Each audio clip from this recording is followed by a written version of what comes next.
Let's प्रार्थना।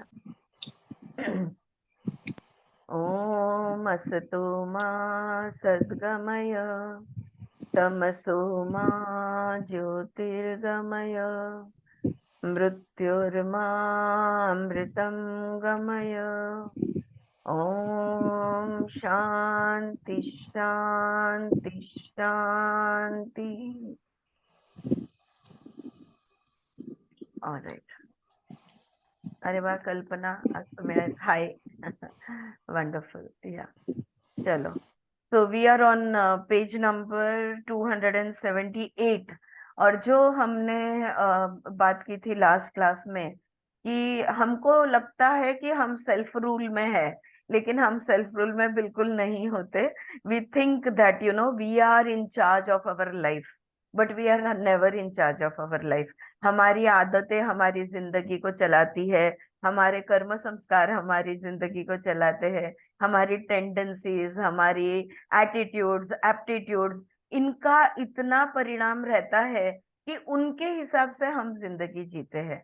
हमको सिर्फ ऐसे लगता है वो मेरे पास फुल फ्रीडम है और मैं जो चाहूँ मेरे हिसाब से मैं मेरी जिंदगी जीती हूँ, but that is not the reality. So that is our impulses, all these things subconscious. अच्छा, वो भी जागृत अवस्था के, सुषुप्त स्वप्न अवस्था के और सुषुप्ति अवस्था के, ये तीनों अवस्था के में जो जो चीजें हैं वो हमारी जिंदगी को चलाती है।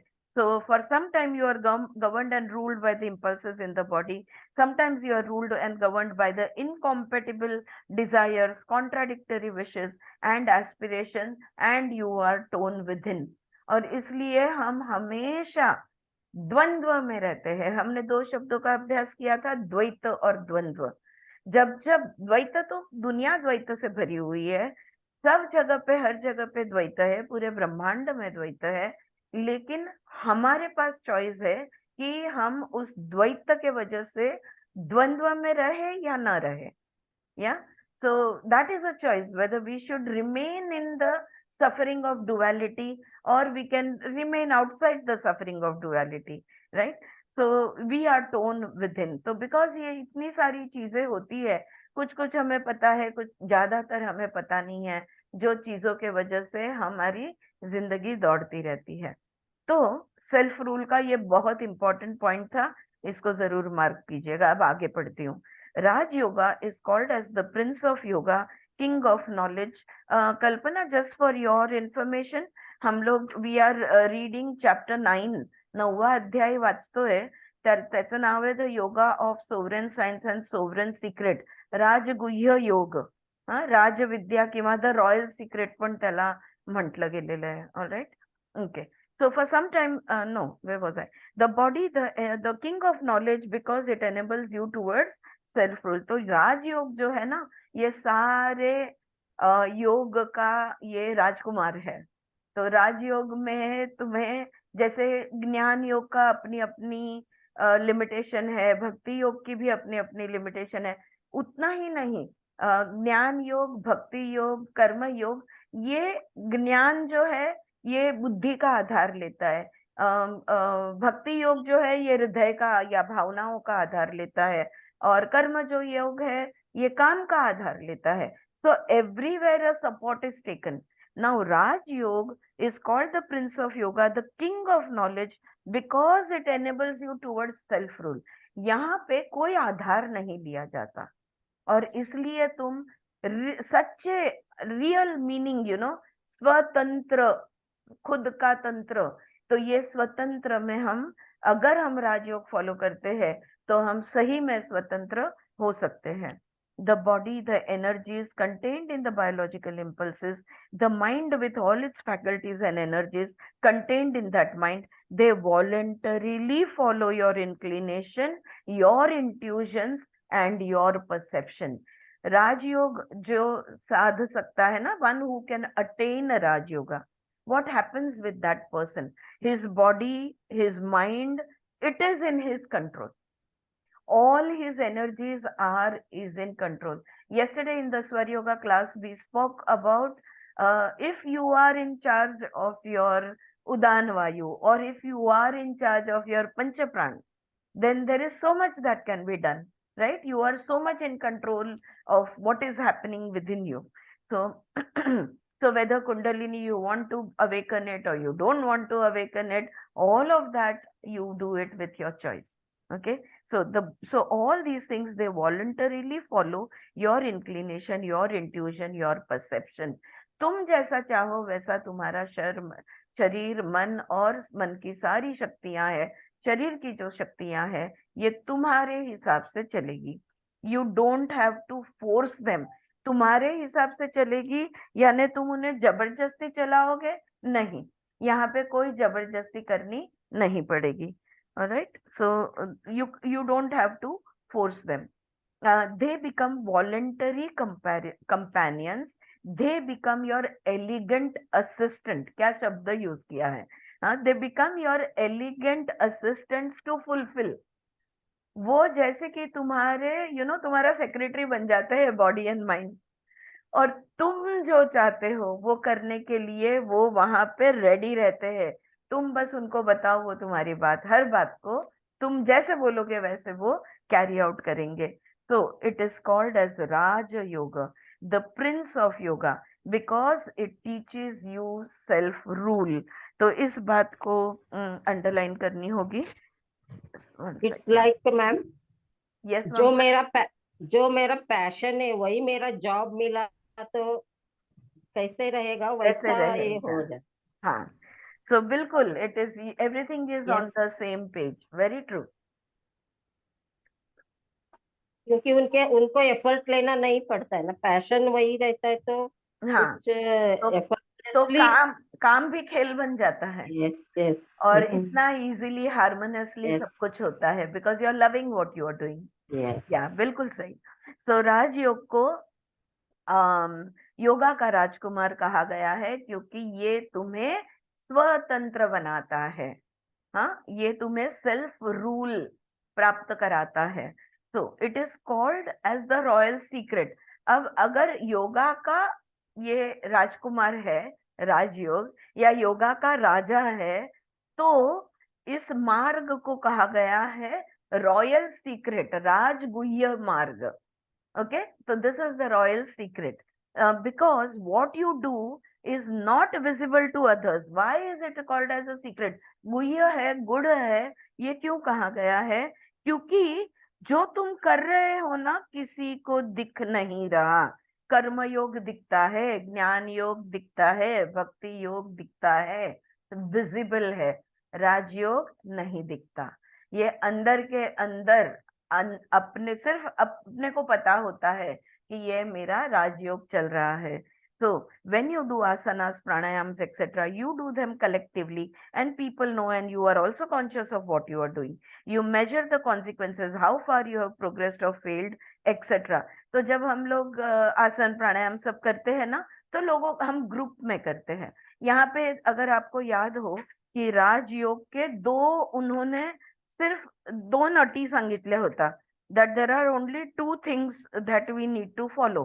One is that you want to do it come what may. The intensity of your desire to do Raj Yoga, your preparation to do Raj Yoga. And दूसरा चीज was अकेले चलने की तैयारी, क्योंकि इस मार्ग पर कोई नहीं आएगा तुम्हारे साथ. ये मार्ग पर अगर तुमको चलना है तो तुमको अकेले ही चलना होगा. Alright, we are on page number 278. Yeah, so it is called as the royal. So आसन प्राणायाम, जैसे मैंने कहा, कर्म योग, ज्ञान योग, भक्ति योग लोगों को दिखता है. अगर तुम ज्ञान पढ़ाई कर रहे हो, जैसे हम लोग अभी ज्ञान मार्ग पे है, तो लोगों को पता है कि एक दूसरे को पता होता है.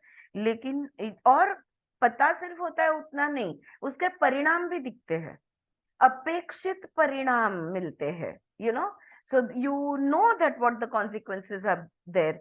There is a aim, there is a goal, and you go behind those. You measure things with the consequences. कि कितना प्रोग्रेस हो गए, कितना अरे फेल हो गए. अभी देखो 5 साल से मैं योगा कर रही थी, अब 15 दिन से बंद है. So there is those breaks and all of that which is calculated. The secret path will not be visible to anyone else except you, the individual consciousness, and your invisible master, the transcendental consciousness. ये जो राजयोग जो तुम कर रहे हो, ये तुम्हारी आत्मा और तुम्हारा परमात्मा, ये तीन को सिर्फ पता है क्या हो रहा है।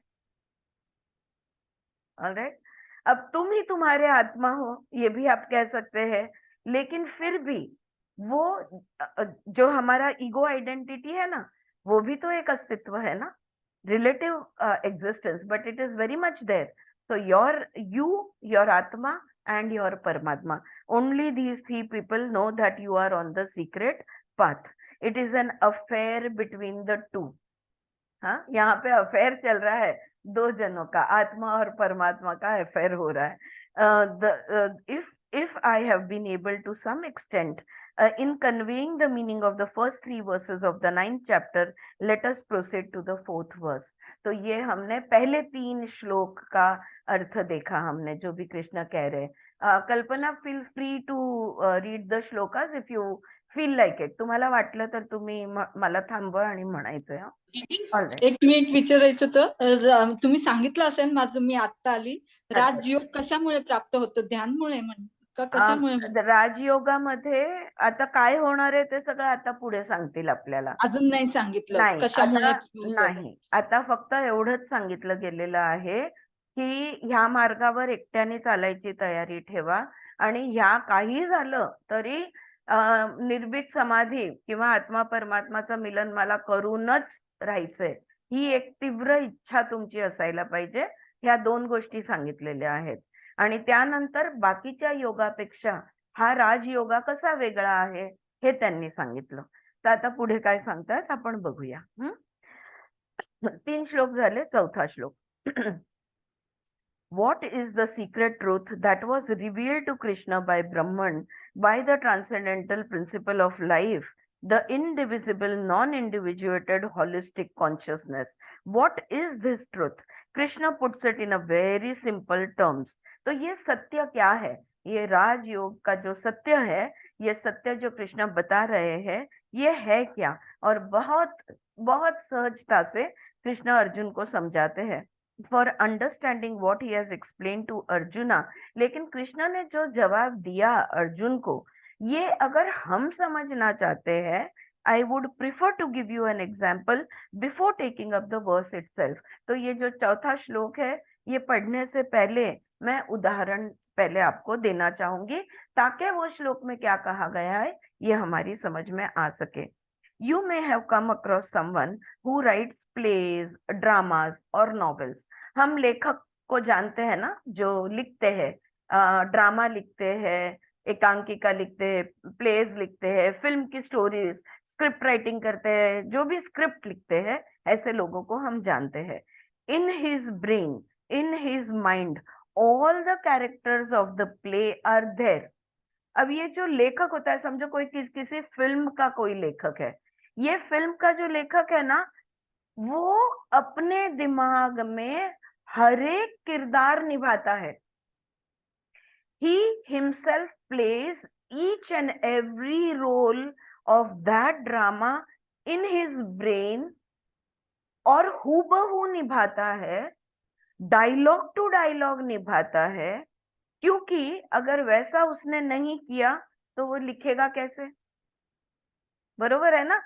तो स्वतः प्रत्येक कॅरेक्टर आपल्या डोक्यामध्ये प्ले करतो, आणि प्रत्येक कॅरेक्टर काय बोलतंय, कसं करतंय, काय वागतंय, हे सगळं त्याच्या डोक्यामध्ये चालू असतं. म्हणून त्याला ते लिहिता येतं, नाटक एखादं लिहायचं म्हटल्यावर, right. In his brain, in his mind, all the characters of the play are there. Every character is developed, and the relationship between the characters, the hero, the villain, or the sequence of events, the whole play and all the characters are there. Hero क्या करेगा, फिर villain कैसे प्रतिक्रिया देगा, फिर heroine क्या करेगी, सिर्फ एक एक किरदार नहीं, वो किरदारों का एक दूसरे के साथ कैसा संबंध होगा, ये भी उसके दिमाग में होता है. Nobody sees them. क्या कोई देख रहा है इसके दिमाग में क्या चल रहा है? क्या आपके समझ में आता है कि ओके, ये तो फिल्म का बहुत बड़ा राइटर है, इसके दिमाग में अब भी क्या चल रहा है, ये कौन सी स्टोरी लिख रहा है या कौन सी कहानी बना रहा है? क्या हमें दिखता है? बिल्कुल नहीं दिखता. But he is aware of them. पर वो जानता है कि वो कहानी बना रहा है, वो जानता है कि कितने कैरेक्टर्स है उसके। और मल्टी स्टारर का तो सोचो आप, एक राइटर शायद काफी नहीं होगा उसमें, जहाँ पे बहुत सारे, अब महाभारत जैसा अगर कोई स्क्रिप्ट हो तो आप सोचो कितने कैरेक्टर्स है, और वो हर एक कैरेक्टर को अपने दिमाग में खेलता है। He is aware of them, they are all still unmanifest. क्या ये किरदार आ गए पर्दे पे? क्या जिंदगी में सच में ये वाले किरदार अभी वो कर रहे हैं जो उनके दिमाग में चल रहा है? क्या एक्टिंग हो रही है, क्या शूटिंग हो रही है? नहीं। कहाँ चल रहा है? उसके दिमाग के अंदर चल रहा है, किसी को दिख नहीं रहा। Right? So nobody sees them but he is aware of them. They are all still unmanifest. So he takes a pen and paper and writes the play. Hi Pillu. Such a sweet thing. देखो, we have a very new young member in our group. क्या नाम है इनका? कविता, what, काय नाव आहे ग तिचं? आद्या. आद्या. Oh lovely. पूर्ण लक्ष असतं आणि ती आपलं अनुकरण करते, ओ, ध्यान करते, तेव्हा ती पण ध्यानाला बसते. हाऊ अर्धा वंडरफुल. तास 15 मिनिटं बसून जाते ती. वंडरफुल आता पण मी वंडरफुल. एक छोटस मेडिटेशन करत होती, हाँ. सगळं याद आहे, परत म्हटलं हे झाल्यावर लावेल. वंडरफुल. चलो, नाइस नाइस. अच्छा होता है, चिल्ड्रन अराउंड ना, they catch a lot of things. Okay. ते आपलं शिकत असतात, बघत असतात, ऑब्झर्व करत असतात. अगदी अगदी. Alright.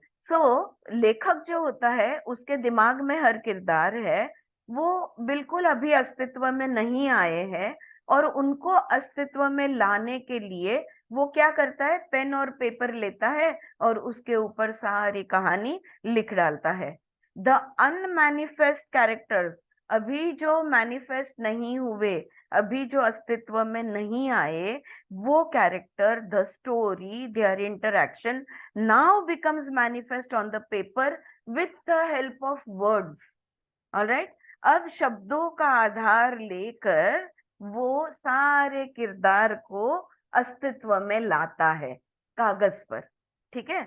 There can be a very noble character, there can be a very ignoble one, there can be a love incarnate character and some very cruel ones. तो कैरेक्टर तो वो उसके दिमाग से निकलता है, कोई क्रूरता से भरा होता है, कोई प्रेम का प्रतीक होता है, कोई बहुत ही दैवी कैरेक्टर है, कोई बहुत ही बुरा कैरेक्टर है. But once they have come on the paper, they are set there as characters playing their roles. लेकिन एक बार कागज पे उतार दिया तो हर कैरेक्टर अपना किरदार निभाएगा. Now the writer is not one of those characters in the story.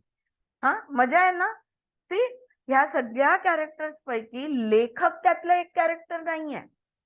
लेखकाने ते लिहिलं नाटक, सगळे लेखक ने नाटक लिखा, सब किरदार बनाए उसने, लेकिन उनमें से एक वो नहीं है. Right? So now the writer is not one of those characters in the story. He is the cause or the creator of the story. वो कौन बना? वो कारण बना. जैसे हम कार्य कारण भाव कहते हैं ना, कॉज एंड इफेक्ट, तो ये कॉज है. तो वो कौन बना? निर्माता बना. निर्माता निर्मित करने वाला. ओके, डायरेक्टर अलग है, यहाँ पे क्रिएटर मैं कहना चाहती हूँ. तो वो सारे किरदारों का वो क्रिएटर बना, and he is the cause and of the he is the cause or the creator of the story, and the characters independent of those characters. तो वो जो भी कैरेक्टर्स है ना, उससे उसका कोई लेना देना नहीं है, मतलब वो अलग है. जैसे वो स्वरूपानंद भिन्न ये शब्द बहुत अच्छा उपयोग करते हैं. वो भिन्न कहते हैं, बोलता है सब कुछ से मैं भिन्न हूँ. आत्मा यानी शरीर नहीं है, आत्मा भिन्न है. आत्मा यानी मन नहीं है, आत्मा भिन्न है. तो वो भिन्न, अलग. हाँ, तो वो सारे कैरेक्टर से खुद अलग है. प्लीज डू सिस. आया बात समझ में? क्लिअर सो फार? हा, जान्हवी ऐकलंस का तेवढं पूर्ण का नाही? मिस झालं? Okay. Please do see, because after a few weeks or days he can write another play with some other characters. अब कुछ दिनों के बाद वो दूसरा नाटक लिखेगा दूसरे किरदारों को लेके. क्यों? क्योंकि वो किरदार नहीं कोई निभा रहा, तो एक बार उसने अस्तित्व में ले आया वो, उसके बाद उसका काम खत्म है, वो फ्री है। तो कुछ ही दिनों में वो दूसरा नाटक बनाएगा जहां पे अलग किरदार होंगे, right? He is the creator, he will keep creating, he is not a part of his creation, so he doesn't have to hang around there, he can move on to the next play. That's the point. Okay, now although he has created, after a few weeks he can write another play with some other characters. Although he has created the characters and the play, he transcends them. वो सारा नाटक उसने लिखा है, सारे किरदार उन्होंने लिखे हैं, लेकिन वो नाटक से अलग है, वो नाटक से अलिप्त है, अलग है, वो उसके परा है, बियॉन्ड है। Brahman, the lord of creation, the transcendental supreme principle of intelligence, causes the explosion of universes, causes the manifestation of all the energies contained in matter, and yet it is not there, it is transcendental. तो उसी तरह से जैसे एक लेखक नाटक लिखता है, कहानी लिखता है, किरदार बनाता है, उसी तरह से ये जो परब्रह्म परमात्मा है, ये जो कॉस्मिक कॉन्शियसनेस है, ये ब्रह्मांड निर्माण करता है। जो ब्रह्मन कहते हैं उसे, वो ब्रह्मांड निर्माण करता है। इसलिए ब्रह्मांड निर्माण करने वाले का नाम भी ब्रह्मा है। भगवान ब्रह्मा हम कहते हैं ना, ब्रह्म विष्णु महेश में का ब्रह्मा। तो वो ये ब्रह्मांड निर्माण करता है, सारी ऊर्जाओं को उधर छोड़ता है। हर एक ऊर्जाएं फिर अब एक दूसरे के साथ इंटरैक्ट करके अस्तित्व बनने लगता है, यानी कि स्थूल मैटर बन जाता है, और फिर भी वो ब्रह्म वहां पे नहीं है।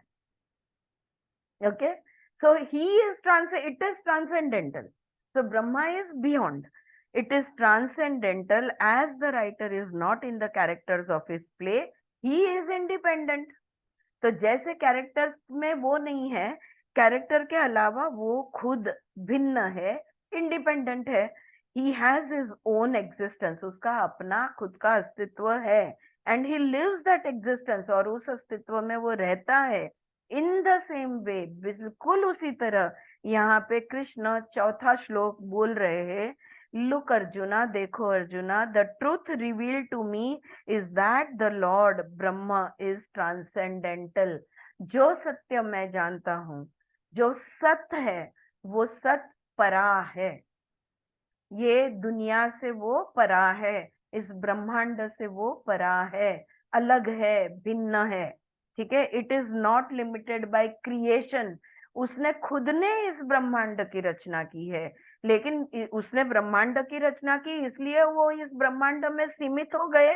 नहीं, ऐसा बिल्कुल नहीं है। जैसे कहानी की रचना लेखक ने की, लेकिन कुछ दिनों के बाद वो दूसरी कहानी लिखने लगा। क्यों? क्योंकि वो कहानी का हिस्सा नहीं है और कहानी से अलग है।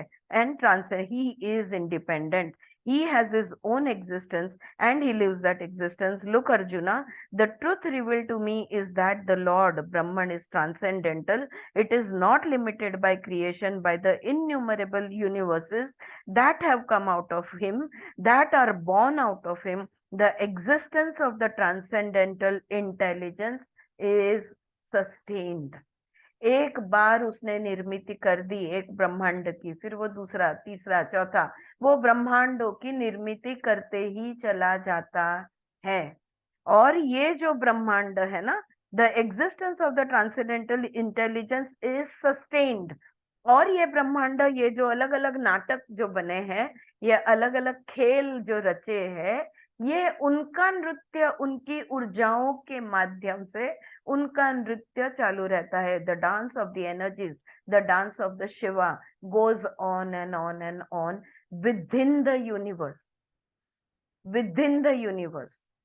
The Brahma is transcendental beyond the universe, but all the energies that he has created, they interact with each other and they, फिर ये cause and effect, the theory of Karma यहाँ पे स्टार्ट हो जाता है। फिर उनके इंटरैक्शन के हिसाब से परिणाम मतलब अपन कहते हैं ना कर्म कर्म फल कर्म संस्कार, कर्म कर्म फल कर्म संस्कार, ये फिर वो खेल अपने आप चलते रहता है।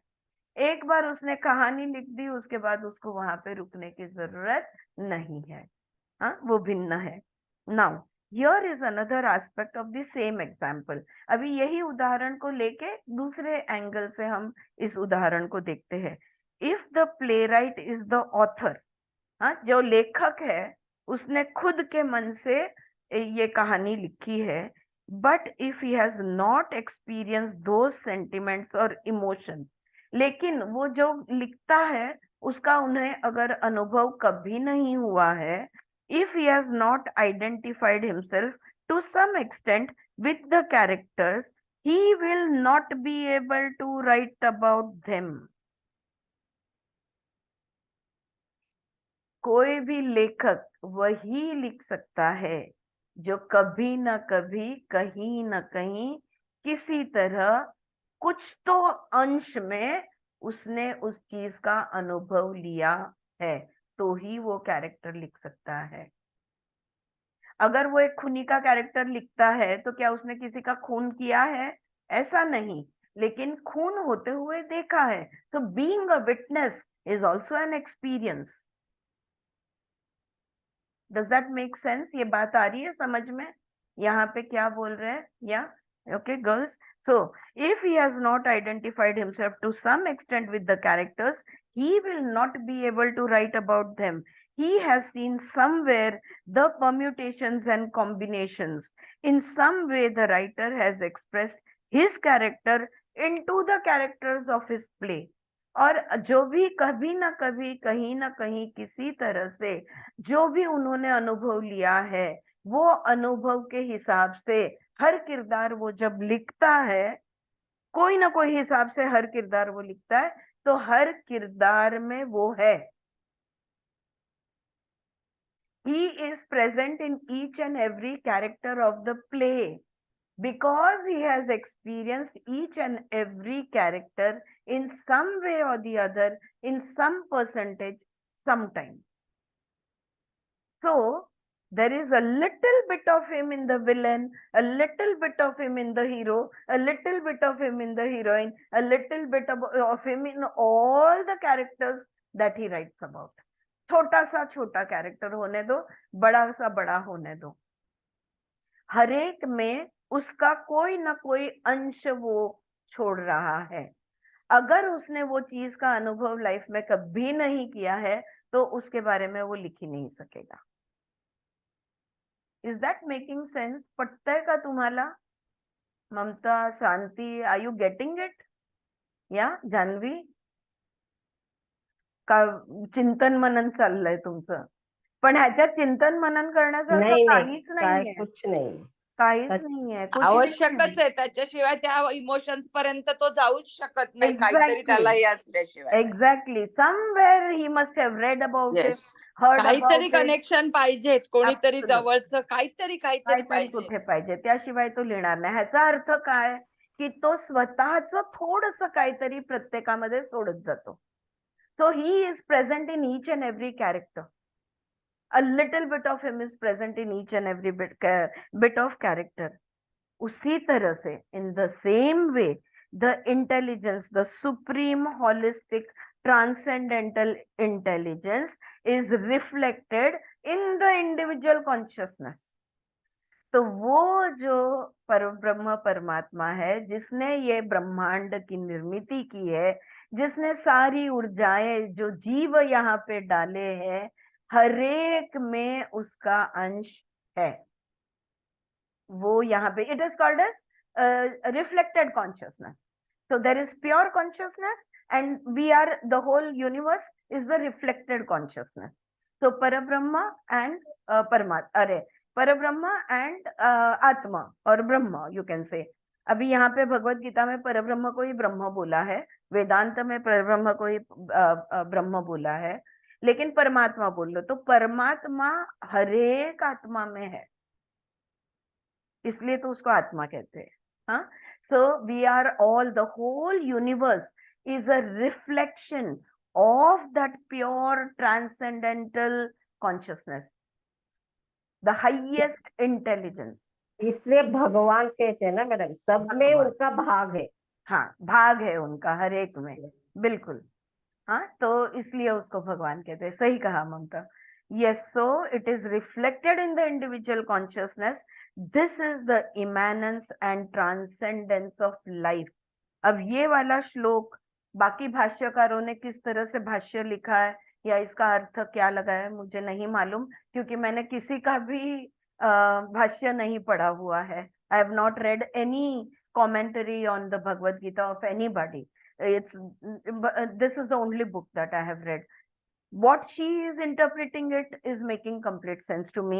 Krishna Arjun से क्या बोले? Look Arjuna, the truth revealed to me is that the Lord Brahman is transcendental. It is not limited by creation, by the innumerable energy universes that have come out of it. They are born out of it. The existence of the transcendental intelligence is sustained because a little bit of him is there in everything. ये दुनिया है कैसे? ये दुनिया रहती ही नहीं अगर वो, तो जैसे वो लेखक हर एक किरदार में अपना अंश छोड़ जाता है, बाद में तो वो दूसरा कहानी लिखने चला जाता है, लेकिन अपना अंश छोड़ जाता है। उसी तरह ये जो परब्रह्म है, ये जो ब्रह्म है, वो हर ब्रह्मांड के हर जीवात्मा में जीव यानी उसका अंश छोड़ जाता है। Krishna explains to Arjuna the play of the unmanifest and the manifest. Krishna Arjun को क्या समझा रहे हैं? देखो, ये दृश्य और ये अदृश्य, ये अभी अस्तित्व में नहीं आया है और ये अस्तित्व में आया है। The unmanifest sustains the manifest, the unmanifest is the source of the manifest and yet it remains transcendental. अनस्तित्व में से ही अस्तित्व आता है। हाँ, अदृश्य में से ही दृश्य आता है, लेकिन वो दृश्य में अदृश्य का कोई न कोई अंश होता है। इसलिए वो जो जब दृश्य बनने के बाद कुछ समय तक उसका अस्तित्व जरूर रहता है। अब हमने ऑलरेडी समझ लिया है, युग कभी ना कभी तो ये ब्रह्मांड नष्ट होने ही वाला है। जो भी जन्म हुआ है वो खत्म होने वाला है। हाँ, हमारी आयु शायद 60, 70, 80, 100, 200 हो सकती है, लेकिन ब्रह्मांड की आयु कुछ मिलियंस ऑफ इयर्स हो सकता है, लेकिन कभी ना कभी तो ये खत्म होगा। So it is not contaminated by the behavior of the manifested expressions as the play. अब वो जो कैरेक्टर्स उन्होंने बनाए हैं, वो कैरेक्टर्स कुछ भी करे, उससे लेखक की जिंदगी को कोई फर्क पड़ता है क्या? नहीं। तो वैसे हम कुछ भी करें, क्या वो परब्रह्म परमात्मा को कोई फर्क पड़ता है क्या? नहीं। उसमें कोई बदलाव आता है क्या? नहीं। वो कम या ज्यादा होता है क्या? नहीं। पूर्णमद पूर्णमिदम, हाँ, वो वाला श्लोक यहाँ पे याद कीजिए। तो वो पूर्ण ही रहता है। As the play of the characters does not contaminate the author, in the same way what human beings do, human individuals who are emanations of that Brahman, that Paramatman, that Ishvara, what they do does not contaminate the transcendental principle. One way है, हम कुछ भी कर ले, हम उसको दूषित नहीं कर सकते। हाँ, थैंक गॉड, वरना हम उसको कब के खत्म कर डालते। खुद को तो खत्म कर ही रहे हैं, उसको भी खत्म कर देते। So it's a good thing that we can't do it, but anyway that's jokes apart. Brahman जो है ये उल्टा फ्लो नहीं होता। कैरेक्टर्स जो है उस कहानी के, वो लेखक को दूषित नहीं करते। Alright, well, if their behavior does not contaminate the transcendental consciousness, does it contaminate the Atman in them? अब अगर वो परमात्मा को दूषित नहीं कर सकता, तो क्या वो आत्मा को कर सकता है? जो भी उसने बनाया है, हाँ, जैसे फॉर एग्जाम्पल मुझे बनाया है, आपको बनाया है, तो क्या हम ब्रह्म को दूषित नहीं कर सकते, हम परब्रह्म परमात्मा को दूषित नहीं कर सकते। हाँ, पर क्या हम हमारी आत्मा को दूषित कर सकते? कृष्ण कहते हैं नहीं। कृष्ण कहते हैं no. Krishna says, no, Atman is not contaminated, not polluted by the behavior of the body or mind. शरीर का कुछ भी करो, मन का कुछ भी करो, दोनों ने कोई भी खेल खेलने दो, कोई भी नाटक करने दो, कुछ भी कैसा भी कैरेक्टर होने दो, कितना भी दूषित इंट्रोड्यूस करने दो, आत्मा शुद्ध ही रहता है। The soul is beyond the clutches of the mind, the reaches of the mind and the body. तो हम आत्मा को भी दूषित नहीं कर सकते। The contaminations, the distortions, the perversions are all in the 2 dimensions, the 2 orbits, the physical body and the mental body. बस 2 ही ग्रह है जो एक दूसरे के इर्द गिर्द घूमते रहते हैं, वो है मन और शरीर। मन शरीर को दूषित करता है, शरीर मन को दूषित करता है। ये एक पोल्यूशन चालू रहता है। The language of bondage and liberation is relevant only to these dimensions of life, physical and mental। बंधन में सिर्फ शरीर और मन है। मुक्त भी कौन है? तो कौन है? शरीर और मन है। तो अगर हम बंधन के बारे में बात करें, बॉन्डेज या तो मुक्ति के बारे में बात करें, लिबरेशन, तो ये बॉन्डेज और लिबरेशन ये सिर्फ शरीर और मन का हो सकता है, बाकी किसी चीज का नहीं। Beyond that, the language of bondage and emancipation loses its relevance। आगे वो बंधन, मुक्ति, ये सब चीजें और कहीं मायने नहीं रखती, सिर्फ मन और शरीर तक सीमित है। ठीक है। आई am sorry if it becomes hard. हाँ, क्या ये कठिन हो रहा है? विमला जी भी पूछ रही है कि अगर ये कठिन हो रहा है, but Krishna is going to explain and clarify the dance of the unmanifest and the manifest। तो वो जो है और वो जो नहीं है, वो जो अपरा है और परा है, या वो जो दृश्य है जो अदृश्य है, ये दोनों का किस तरह से, इनका क्या इक्वेशन है, ये दोनों का किस तरह से चलता है, ये कृष्णा समझाने की कोशिश कर रहे हैं। The supreme transcendental Brahman, Paramatman, intelligence, Chaitanya, Samvit, whatever you call it, Brahma, उसी का नाम परमात्मा, उसी का नाम परब्रह्म, उसी का नाम चैतन्य, उसी का नाम समवित। हाँ, ये सब एक ही के नाम है।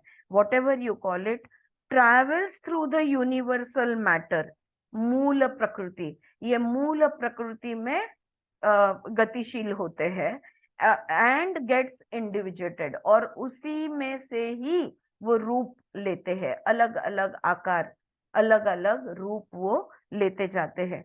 So you become a human individual being, you have your individuated matter, you have your individual mental energy, and yet you retain within the physical and mental that transcendental element, the Atman। तो वो ब्रह्मा अपना अंश जो छोड़ता है हर एक में, तो हमारा खुद का एक अलग से अस्तित्व है, हमारा अलग से मन है, हमारा अलग से शरीर है, तो उसी तरह से अलग से हमारे में वो है, हर एक में वो है। तो रिमेम्बर द ट्रिनिटी। ट्रिनिटी के बारे में हमने बात की थी, ईश्वर, प्रकृति एंड जीव। ईश्वर, प्रकृति एंड जीव। In the individual body, in the individual human life, there is this I consciousness, which we have seen in the 8th chapter, the I-ness, the me-ness, the consciousness of a separate existence। तो एक तो देखो, हम जानते हैं कि हम है, उसको कहते हैं आई कॉन्शियसनेस, खुद के होने की हर एक जीवात्मा जानता है कि वो है। ऑलराइट, तो उसको कहते हैं what was it called as the I consciousness, okay, of a separate existence। Now that separate consciousness, which we call the ego consciousness, has to purify itself। अब ये जो मैं जानती हूँ ना कि मैं हूँ, एक बार मेरे जिस क्षण बच्चा, जब हम पैदा होते हैं, हम अस्तित्व में आते हैं, हर एक क्षण में हमें पता चल जाता है कि हम हैं। जब हमें पता चलता है कि हम हैं, तब हमें ये भी पता चलता है कि अच्छा ये भी है, ये भी है, ये भी है, ये भी है, ये भी है। यहाँ से द्वैत की, डुअलिटी की शुरुआत होती है। ठीक है। अब हम है, ये पता चलने के बाद जो भ्रम हमें होने लगता है, जो हम खुद के बारे में मान्यता बनाते हैं, बच्चा सोचता है मैं जोर से रोऊंगा, या बच्चे की भूख उसे रुलाती है, तो माँ दौड़ी चली आती है. All right. So there is the cause and the effect and the whole play which begins to happen. All right. So इस तरह से उस खुद का महत्व बढ़ते जाता है.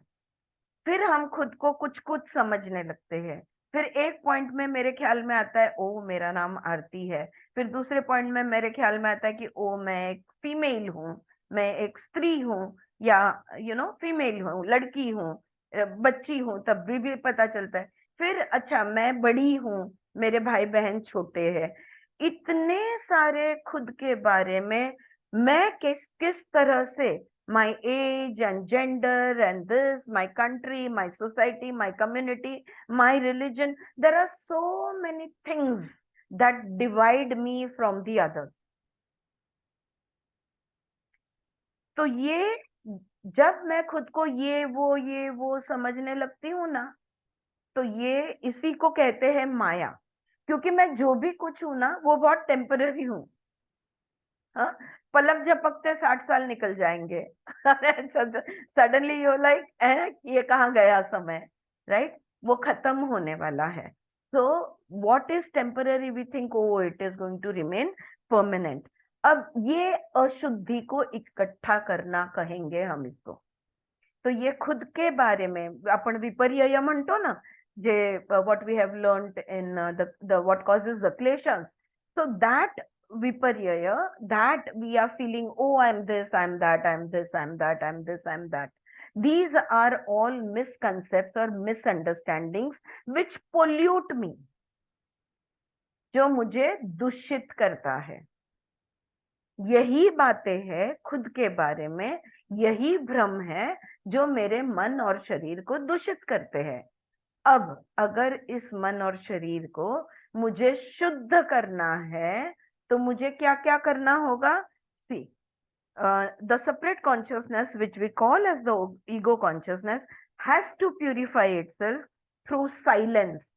मौन में जाना होगा. energize itself through silence. और मौन से खुद की आत्मशक्ति बढ़ानी होगी. आवाज कड़े थ्रू मेडिटेशन, ध्यान करना होगा. Through dhyana and ascend to the realization that it was never born, that it shall never die. मेरा जन्म ये तिथि पे, ये तारीख पे, ये पक्ष में, और कितना कुछ कुछ स्पेसिफिक हम बनाते हैं कि मैंने तभी जन्म लिया. कुंडली है ना सबके पास, जन्म कुंडली.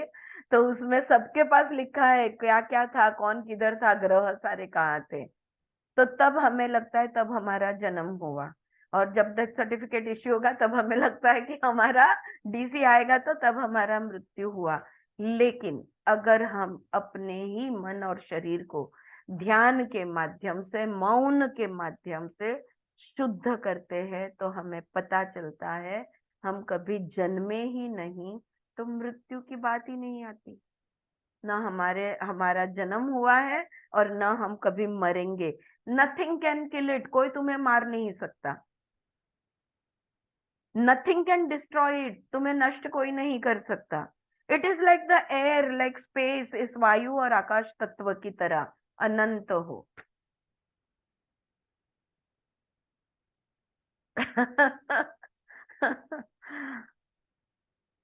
येतंय का लक्षात? Are you understanding what is saying?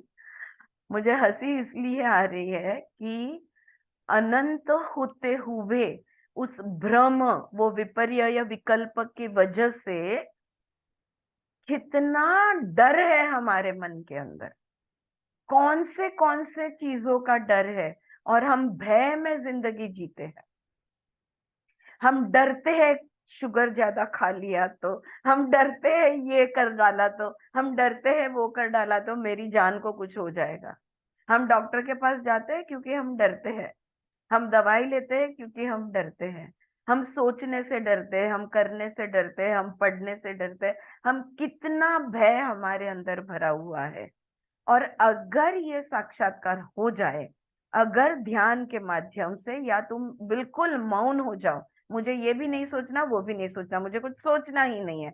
योग चित्त वृत्ति निरोध.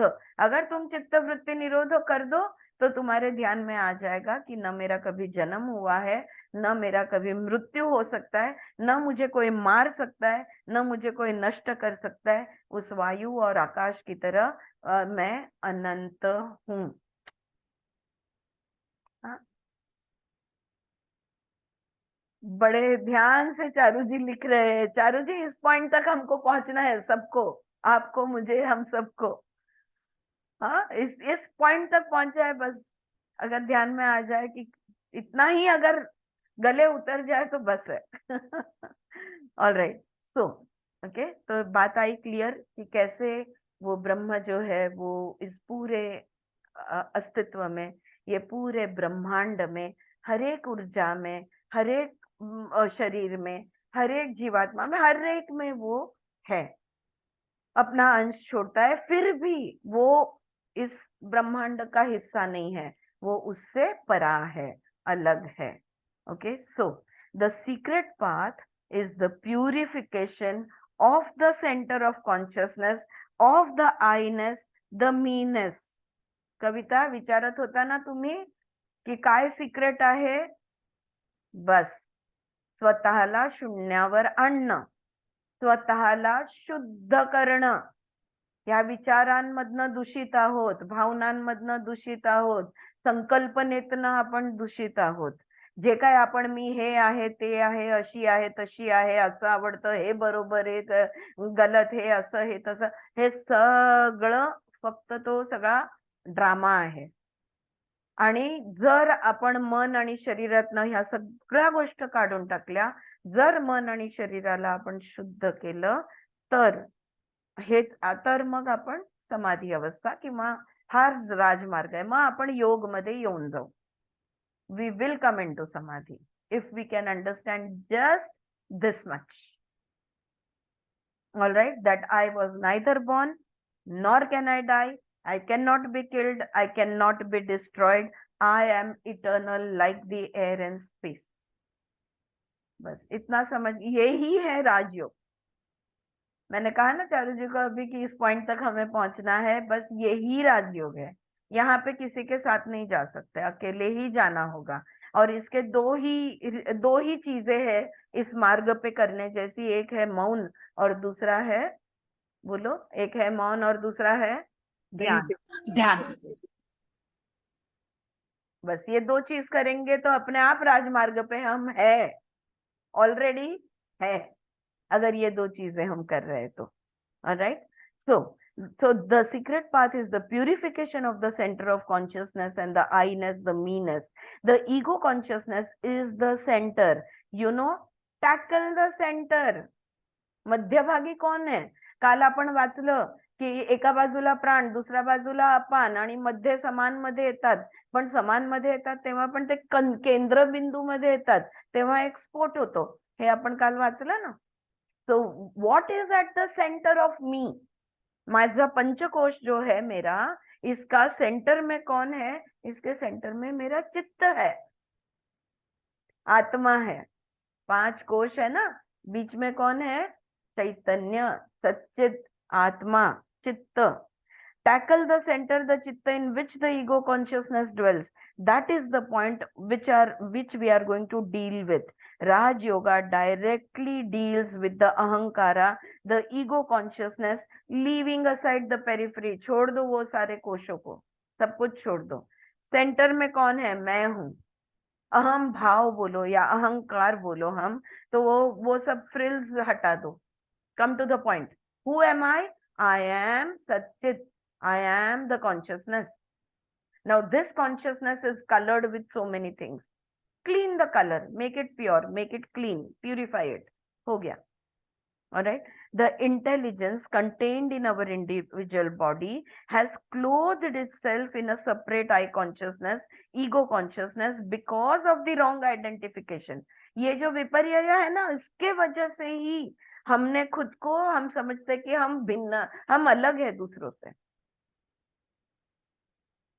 दूसरों से खुद को अलग समझते हैं. यही भ्रम है, यही माया है, यही अविद्या है, यही विपर्य है. It has identified itself with the limited physical structure. ये शरीर यानी मैं हूँ. It has identified itself with the mind. मेरे मैं सोचती हूँ, मेरा मन यानी मैं हूँ. The knowledge and the experience of the human race. मैं एक मनुष्य हूँ, मेरे पास इतना ज्ञान है. हाँ, ये मेरी संस्कृति है, ये खुद को अलग समझता है. Therefore it becomes a separate divisive destructive thing. अगर तुम अलग हो तो तुम नष्ट होने वाले हो. तो मेरा शरीर यानी मैं दोरीला साप समजतोय. ऑलराइट. या तो मेरा मन यानी मैं, again it is a misidentification. It is wrong identification, right? That this is who I am. I am the body, I am the mind, I am this, I am that, whatever. All right. If the identification moves from the body and mind, from the physical and mental, and surrenders its existence to that supermental or transcendental intelligence, it no more remains the separate ego. अगर मैं ये समझ जाऊं कि मैं ये सच्चित हूं, मैं तो चैतन्य हूं, मैं तो आत्मा हूं, अगर ये मैं समझ जाऊं, ये मेरा अलग सा जो मैं अलग हूं ऐसा मैं समझ ही नहीं सकती हूँ, क्योंकि आत्मा तो हर जगह पे है, तो मैं अलग कैसे बनी. Right. So there is no separate identity, because everything is atma, everything is energy. So my energy is no different from all the other energy around me or all over the universe. So there is no separate identity. All right. It no more remains the separate ego. It no more remains a destructive I, ego consciousness, and which is the source of all misery and conflict, etc. सारा द्वंद्व, सारा दुख, सारा misery, सारा suffering कहाँ से आता है?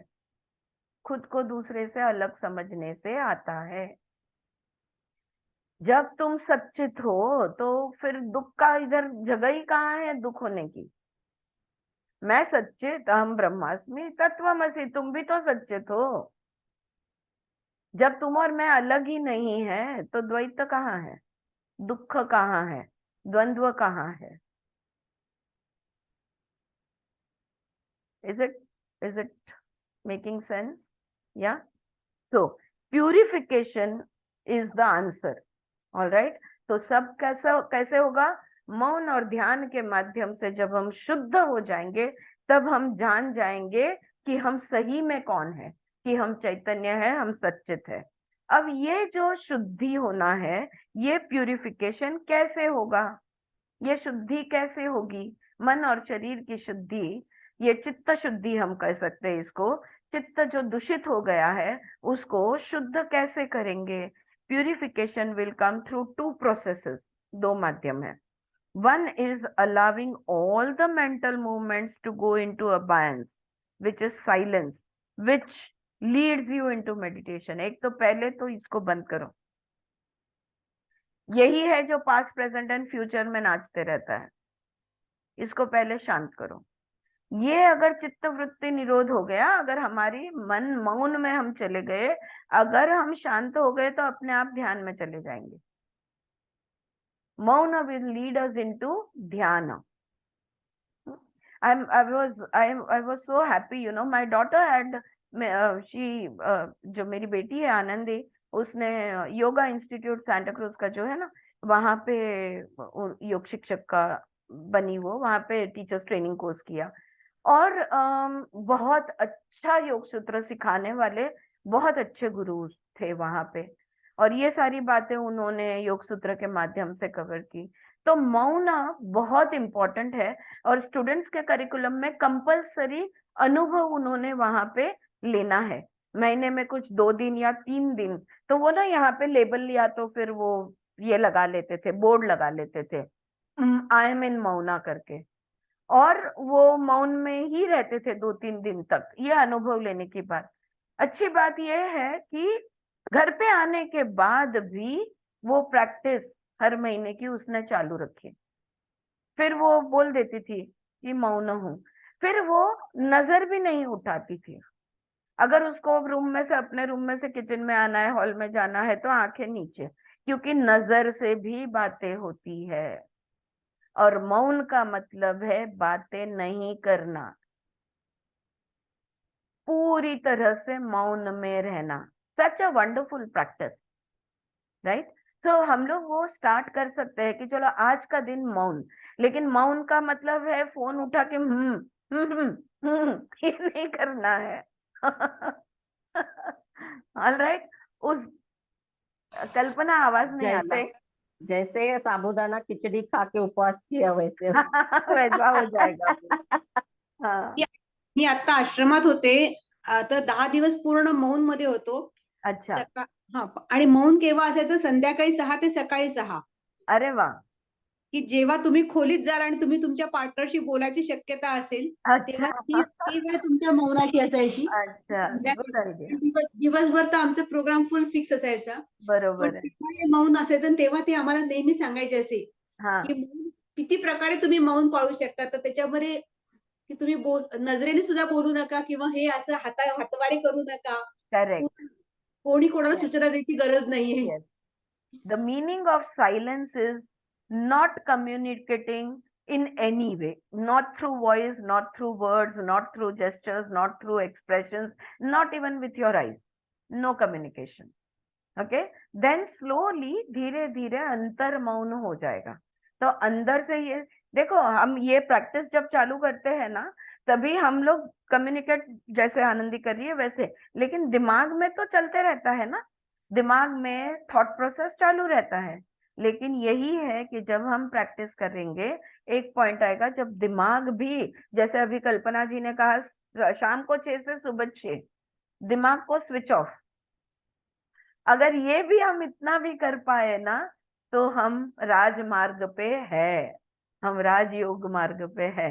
अगर दीदी राजगुजा, दीदी इथे सरस्वती विद्या केंद्र आहे ना, तिथे 10 दिवसाचं दर महिन्यात शिबिर असतं, मौन असतं. आणि इथे घरी आल्यावर बोलूशीच वाटत नाही कोणाशी. 2 दिवस अगदी 3 दिवस चुकल्यासारखं वाटतं. इतकं शांत आणि छान वाटतं.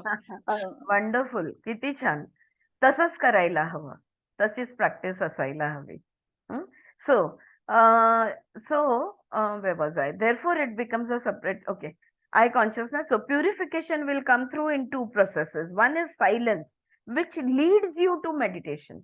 तो मौन में से ध्यान में जाओगे, and another through educating the chitta to set itself free from avidya, अस्मिता, राग, द्वेष, अभिनिवेश। चित्त को मुक्त करो, एटलीस्ट अविद्या, राग, द्वेष वगैरह, ये जो है ना 5, ये चीजों से मुक्त कर दो। तो चित्त को जब राग, अविद्या, अस्मिता, राग, द्वेष, अभिनिवेश, इन चीजों से हम जब मुक्त करते हैं ना, तो ये विपर्यय विकल्प नहीं होगा।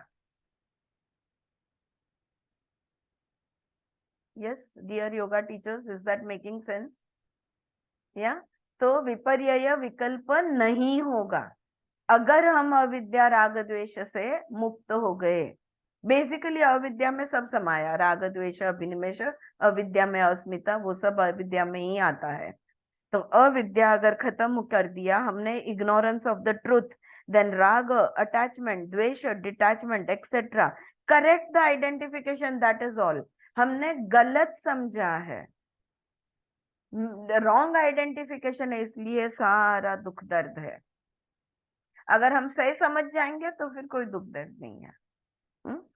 It is the nature of चित्त टू रिमेन आइडेंटिफाइड समवेयर। अब ये चित्त जो है ना, ये कहीं ना कहीं तो जुड़ना चाहता है, वो किसी ना किसी चीज से जुड़ना चाहता है, वो अधांतरी नहीं रह सकता। If it remains identified with the physical body, then it will succumb to the impulses of the body, its drives, it pushes and pulls. और अगर मेरा चित्त समझ गया कि ये शरीर यानी मैं हूं, तो ये शरीर की भूख, प्यास और शरीर की जो भी वासनाएं हैं, ये मेरे चित्त को दूषित करता जाएगा, क्योंकि वो दौड़ाएगा। And if it remains identified with the mind, with knowledge and experience, it will be overwhelmed by the whole human past. So identification is to be corrected. और अगर मन के साथ आइडेंटिफाई किया, तो उसको लगेगा कि मैं तो बस ये ज्ञान और ये जो अनुभव है, इसके साथ ही रहना है। तो ये जो गलत हम समझते हैं, जो गलत आइडेंटिफिकेशन है, रॉन्ग आइडेंटिफिकेशन, इसका करेक्शन कर लो, हो गया अपना काम, है ना। इतना इजीली, कितना अच्छा है। Who is going to correct the identification, लेकिन करेगा कौन? Who is going to do it? I am not the body, I am not the mind, who is going to do it? मैंने ध्यान करना है, ये कौन सोच रहा है? मेरे पास एक मन है, ये कौन कह रहा है? हाँ, मन ही मन को कह रहा है कि मेरे पास मैं हूँ, right? Who is going to correct the identification? If the ego enjoys the identification with the body and mind, surely it is not going to correct it. हाँ, अगर मेरा जो अहंकार है या मेरा जो अहम भाव है, जो समझता है कि मेरा शरीर कितना अच्छा है, मेरा मन कितना अच्छा है, अगर वो शरीर और मन के प्यार में है, तो वो तो करेक्शन करने से रहा। वो बोलेगा नहीं, जो है वही अच्छा है, इसको क्यों बदलना है? हाँ, it has not got the vitality to do it. उसमें वो ताकत ही नहीं है, ईगो कॉन्शियसनेस में वो शक्ति ही नहीं है इस चीज को, इस डिस्टॉर्शन को करेक्शन करने की। ये रियलिटी का डिस्टॉर्शन है, इस डिस्टॉर्शन को करेक्ट करने की उसके पास क्षमता ही नहीं है। Where will be the source of vitality of that additional energy? तो अब ये ऊर्जा लाऊं कहाँ से? मेरे मन से मैं मन पे काम कैसे करूं?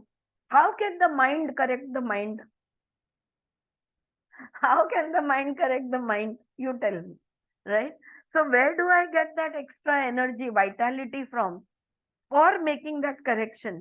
There are two ways of having that energy and vitality. हाँ, दो माध्यम बता दिए राजमार्ग पे चलने के उन्होंने। जो खुद को जो समझना है, जो यथार्थ ज्ञान है, जो सच्चाई है, इसको जानने के लिए मौन और ध्यान। अब मौन और ध्यान हम करेंगे, फिर भी हमारा अस्तित्व तो है, तो भी हम कैसे आत्म है ये महसूस कैसे करेंगे? तो क्या उसके लिए वो जो एक्स्ट्रा एनर्जी चाहिए, जो वाइटैलिटी चाहिए, वो कहाँ से लाएंगे? वो एक्स्ट्रा और वाइटैलिटी दो माध्यम से आ सकती है। One has already given to us, एक माध्यम हम सब जानते हैं, वो है हठ योग। अब इसमें आसन, प्राणायाम, स्वर योग सब कुछ आ गया। ओके, ये है हठ योग through asana and pranayam. Asana that relates to the respiratory parts of the body, that exercises the respiratory organs through pranayama, and asanas that strengthen the chest, the lungs, the heart, that keeps the back straight. Very few asanas are required for that. कौन से आसन, कौन से प्राणायाम? वो वाले आसन, वो वाले प्राणायाम। हठ योग में भी 84,000 आसन प्राणायाम दिए हुए हैं, कम से कम 84 तो दिए ही है। तो इसमें से कौन से वाले आसन और कौन से वाले प्राणायाम? वो वाले आसन जिससे मेरा श्वसन मार्ग जो है, मेरी श्वसन संस्था जो है, मेरी छाती जो है, ये सुदृढ़ बने, ये इसमें दृढ़ता आए, हाँ, जिसमें ताकत आए। इसमें कौन सा, कहाँ पे? छाती, लंग्स, फुफ्फुस और हार्ट, एंड जिससे मेरी पीठ सीधी रहे, स्ट्रेंथ इन माय बैक। बस वही वाली भुजंगासन, आसन।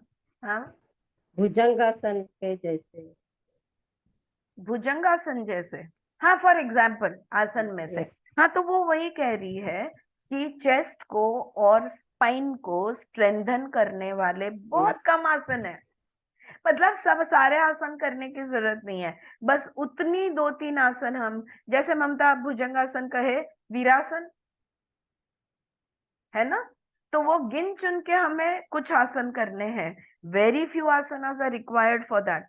So energizing through asana and pranayam is one thing. तो अगर हमें एक्स्ट्रा एनर्जी, एक्स्ट्रा वाइटलिटी चाहिए, तो एक है हठ योग। दूसरा, secondly, allowing the mental movements to discontinue itself completely, योग चित्त वृत्ति निरोध। दूसरा है चित्त वृत्ति निरोध, मन के विचारों को पूरी तरह से रोक देना। हम लोग आसन करते हैं लेकिन दूसरा नहीं करते, एक ही करते हैं, आधा अधूरा काम।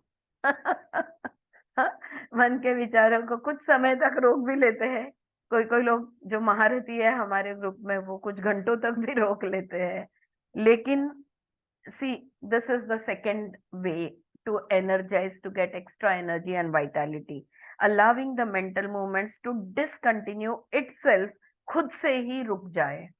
Neither exercising the brain for new knowledge, नया ज्ञान ढूंढने नहीं जाना है, nor exercising the mind for new experiences, कोई नया अनुभव नहीं चाहिए, न ज्ञान चाहिए न अनुभव चाहिए. This is the path of total relaxation. मन को पूरी तरह से रिलैक्स कर दो. Nothing to do, nowhere to go. इस स्थिति में ले आओ.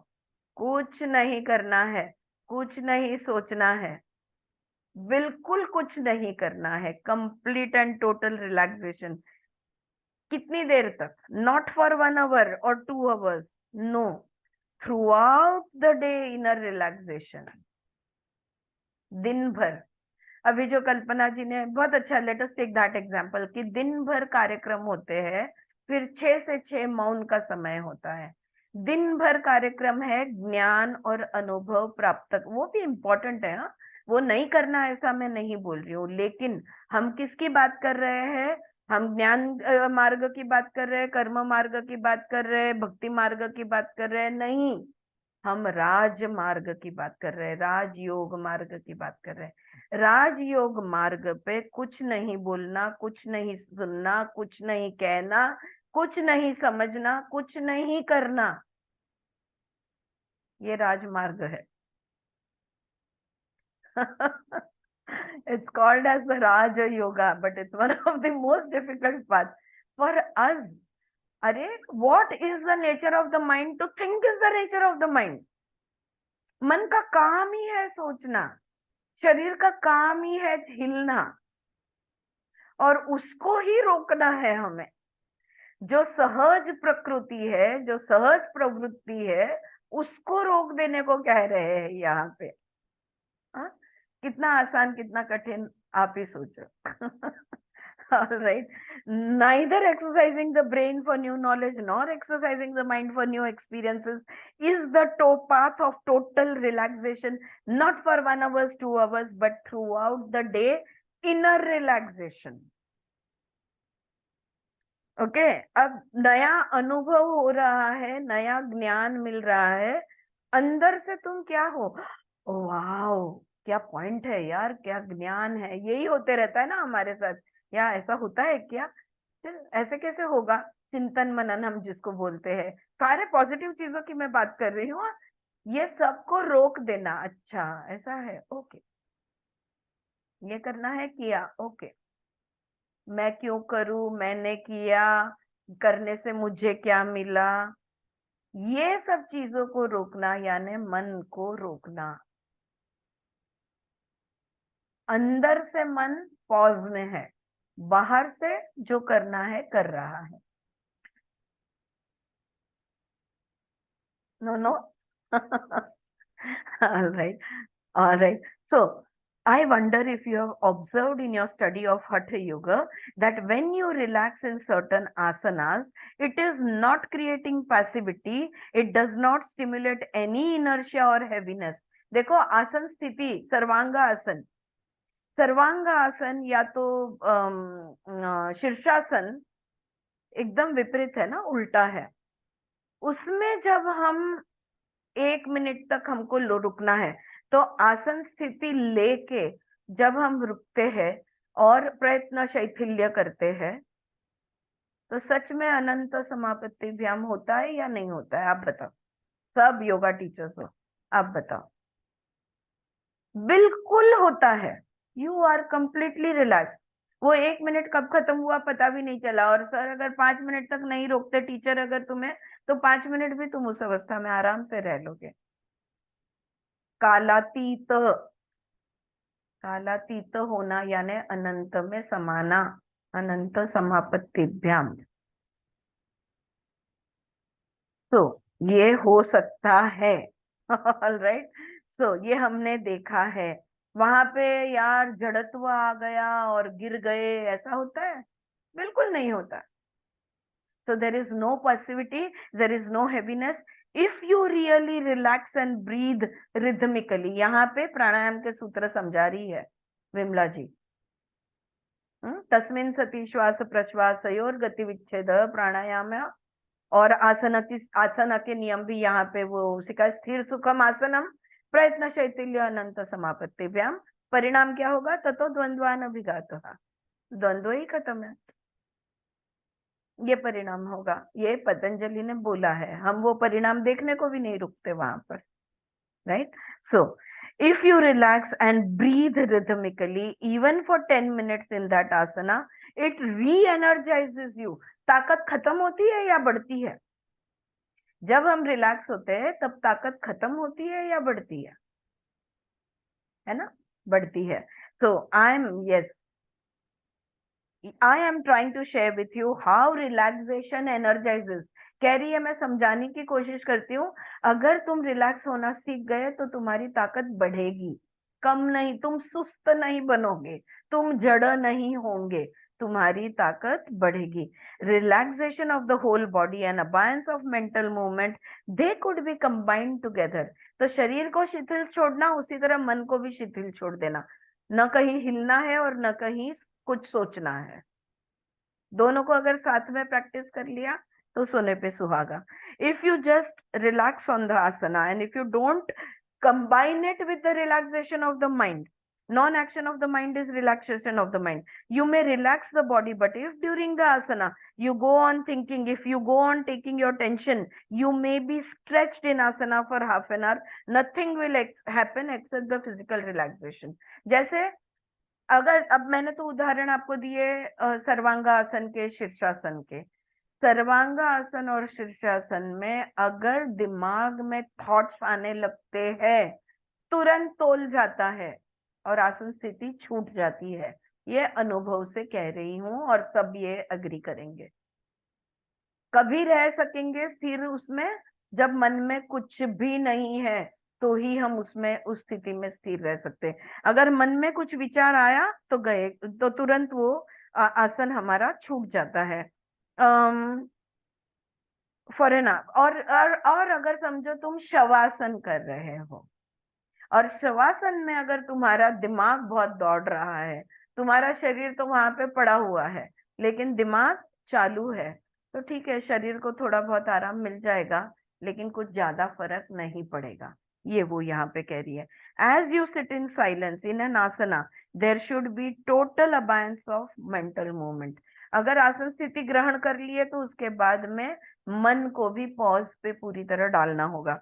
they have to be blended together for the secret path pointed out by Krishna. You should combine the two. तो ये राजयोग मार्ग पे अगर हमको चलना है तो ये दोनों को, शरीर शांत, मन भी शांत, ये अवस्था हमको लानी ही होगी। The blending of Raj Yoga and Hatha Yoga together is a brilliant stroke. Sixer मारा है कृष्णा ने, हाँ, कि राजयोग और हठ योग को कंबाइन कर डालो तो हो गया, लाइक मैच जीतनी है हमने। The physical body is completely relax, there is not the slightest tension in the nervous, muscular or the glandular system, and because thoughts do not move, nothing moves on the mental level, there is also relaxation over there. तो जब हम शरीर को पूरी तरह से relax करते तो हमारे नर्व्स पूरी तरह से रिलैक्स होता है, इतना सा भी टेंशन नहीं होता, न हमारे स्नायुओं में, न हमारे नर्व्स में, न हमारे ग्रंथियों में, बिल्कुल इतना सा भी स्ट्रेचिंग, इतना सा भी टेंशन नहीं होता। और उसके साथ में अगर सोचना हम रोक देते हैं तो मन से भी हम पूरी तरह रिलैक्स हो जाते हैं। And it is that which identifies the vitality, energises the body and consciousness together, intensifies the vitality. और मन और शरीर इस तरह से पूरी तरह जब रिलैक्स हो जाता है, हमारी ऊर्जा बढ़नी। कल हमने पढ़ा था कि प्राण वायु का संचय, तो प्राण वायु बढ़ता है, स्ट्रेंथ बढ़ती है, वाइटैलिटी बढ़ती है, चैतन्य बढ़ता है। बस यही यहाँ पे हो रहा है, वाइटैलिटी बढ़ती है, पूरे शरीर को, हमारे चित्त की शक्ति बढ़ जाती है, शरीर physical and mental together, the simultaneity of these two works miracles. और बॉडी और माइंड जब पूरी तरह से रिलैक्स, हम देखो रात को भी लेटते हैं, शरीर को बिल्कुल ऐसे रखते हैं और फिर दिमाग में नाटक लिखते हैं। ऐसा अगर हमने किया तो कुछ नहीं होने वाला है। ऐसा किया तो थॉट्स को भी कोई नाटक नहीं लिखना है, एक भी शब्द नहीं चाहिए हमें, बिल्कुल शांत हो जाओ। Alright, so these two together will work miracles for this total relaxation. इस तरह से पूरी तरह से जब रिलैक्स होना है, Shri Krishna uses the word surrender. इसको श्री कृष्ण यहाँ पे शिथिल या रिलैक्सेशन नहीं शब्द यूज करते, श्री कृष्ण कहते हैं समर्पण। खुद को समर्पित कर दो, सरेंडर कर दो, मन और शरीर छोड़ दिया, सरेंडर। नॉट थ्रू एफर्ट, प्रयत्न पूर्वक नाही। ह्या काय काय मुद्दे आहेत ना, हे खूप इम्पॉर्टंट आहे, कारण आपल्याला त्याग किंवा सरेंडर किंवा वैराग्य ह्याच्यामध्ये आपल्याला प्रयत्नपूर्वक वाटतं, आपल्याला त्याच्यामध्ये एफर्ट जाणवतं, नो एफर्ट, सहजता से। Alright, so he uses the word surrender not through effort but through effortlessness, सहज, मन और शरीर को छोड़ दिया। not through movement, गति कुछ भी नहीं है, रुक दी है, but the abeyance of all movement through the surrender of physical and mental exertion, then there is a transportation into a higher level of life। तब जाके हमारा परिवर्तन होगा, तब जाके हम इस डायमेंशन से किसी और डायमेंशन में जाएंगे। अगर हमें परिवर्तित होना है, अगर हम भू से भुव, भुव से स्व, स्व से मह, मह से जन, जन से तप, तप से सत्य तक हमको अगर पहुंचना है, तो ये करना होगा, मन और शरीर को बिल्कुल 100% रिलैक्स, शिथिल करना होगा। The diversified functions of all the organs, the distributed energies have to be gathered together through relaxation. They have been united. They were dispersed, they were distributed, but through relaxation, through silence, they are unified. They are gathered together. They become a unitary force. Please do see with me. They become a unitary force now, and therefore the quantum jump or the transportation occurs। अब इसके बारे में मैंने कल या परसों काफी समझाया था कि हमारी ऊर्जाएं ना इधर उधर सब ऑल ओवर द प्लेस ये बिखरी हुई होती है। जब हम रिलैक्स होते तो हमारी सारी ऊर्जाएं इकट्ठी हो जाती है, और ये जो इकट्ठी हुई ऊर्जाएं है ना, यही परिवर्तन हम में लाता है। अगर आपको कोई भी प्रॉब्लम हो, अगर आपको आध्यात्म की खोज हो, अगर आप आत्म मिलन चाहते हो, अगर आप आपके भगवान को मिलना चाहते हो, अगर आप काली माता को प्राप्त करना चाहते हो, आप गणपति दर्शन करना चाहते हो, आप आत्मा परमात्मा का मिलन चाहते हो, आप कुछ भी जिंदगी में अगर चाहते हो, आप प्रमोशन चाहते हो, आप पैसे चाहते हो, भौतिक हो आध्यात्मिक हो, कुछ भी अगर आप चाहते हो, बस एक ही रामबाण सूत्र है इसका, और वो सूत्र है रिलैक्स। उसके बारे में सोच विचार नहीं, उसके बारे में हालचाल नहीं, इच्छा व्यक्त करो और रिलैक्स हो जाओ। देखो इंस्टेंटली फुलफिल होता है या नहीं। Yes Shanti, very true. So this is the golden thing that we have to learn to relax mentally. होगा कि नहीं होगा, मैंने ऑर्डर तो दिए है, मैंने उसको समझाया तो है, करेगी या नहीं करेगी, मैं ध्यान तो कर रही हूँ, आत्मा दिखेगा कि नहीं दिखेगा, कल तो लाल कलर दिखा था, आज कुछ नहीं दिख रहा है, आज ये हो रहा है वो, ये थॉट्स है ना, ये ही बाधाएं हैं, they are the road block. I think मैं 8वीं 10वीं बार शायद बोल रही हूँ, I am sorry but I have to repeat it. We have to understand. जैसे अगर मेरा ये हाथ है जो मैंने मुट्ठी बांधी हुई है, तो मैं इसको पूरी तरह से अभी भी ढीला नहीं छोड़ा है।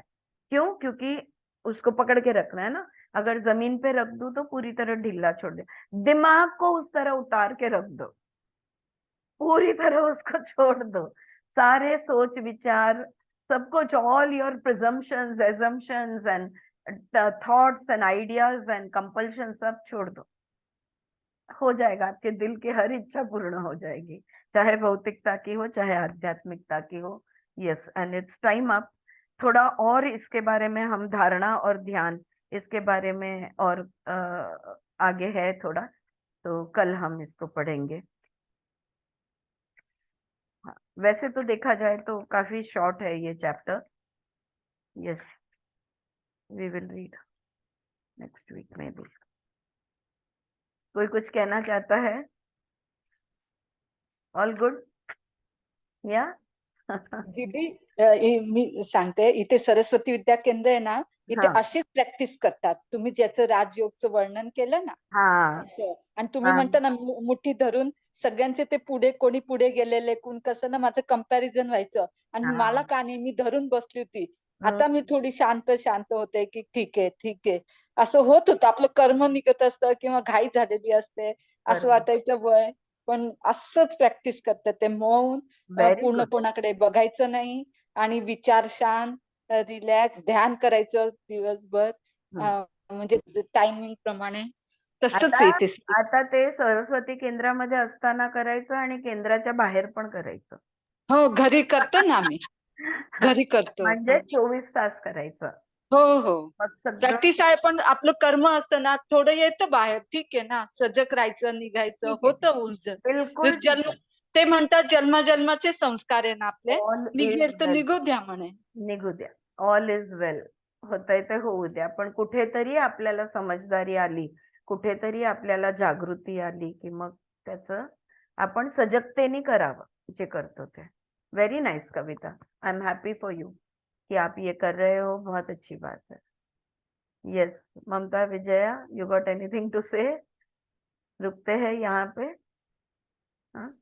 धन्यवाद दीदी. जे आपण करतो त्यातले बारकावे समजतात बा जास्तीत जास्त. बारकावे समजतात. आणि जसं काल विषय झाला ना की हम ना करते हैं छोड़ते हैं, इस बात को अब रोकना होगा। ये कंटिन्यूस प्रोसेस होना है। हम अंडर डोज है। डोज पूरा नहीं ले रहे, हम लोग अंडर डोज ले रहे हैं, इसलिए ज्यादा समय लग रहा है परिवर्तन के लिए, बिकॉज डोजेज हमारा कम पड़ रहा है, तो डोजेज बढ़ाना होगा। राइट? ऑल राइट, चलो रुकते हैं यहाँ पे, कल मिलेंगे। Thank you so much.